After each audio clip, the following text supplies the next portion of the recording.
Environ 180 000 Congolais ont été refoulés jours, dans des conditions inhumaines. Les expulsés font état de pillage, d'incendie de leurs maisons, de personnes blessées ou tuées par les forces de l'ordre et des civils angolais. Une dame, arrivée à Kamako au Kasaï jeudi dernier, après avoir vécu en Angola pendant 12 ans, relate avoir vu 3 Congolais tués par balle par des militaires angolais à Lukapa.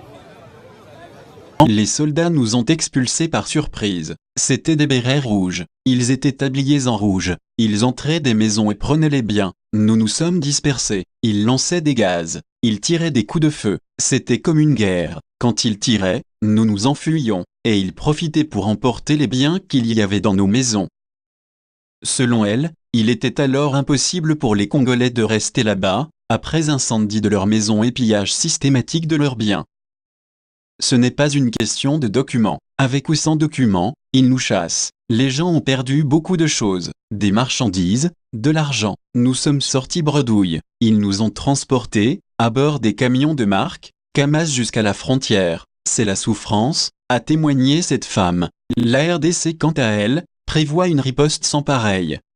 La RDC accorde un délai de 2 mois à tous les pays dont leurs ressortissants ont trouvé refuge sur le sol congolais, en vue de leur rapatriement, a annoncé vendredi 12 octobre à Lubumbashi, le vice-ministre des Affaires étrangères, Agema Tembo. La RDC accueille près de 250 000 réfugiés rwandais, 185 000 burundais, 700 000 centrafricains, et près de 300 000 sud-soudanais. Elle dit constater que plusieurs États ne respectent pas l'accord d'Addis Abeba sur la paix et la sécurité, a déclaré Agema Tembo, de retour de Kampala où il a assisté au sommet des chefs des États membres du CIRGL. Aujourd'hui, il était question d'aller évaluer. 5 ans après, nous venons de nous rendre compte que parmi les signataires, il y a des États hypocrites. Les États qui ont compris que la fin de l'insécurité à l'est de la RDC, ce sera la chute économique de leurs États respectifs, a-t-il accusé.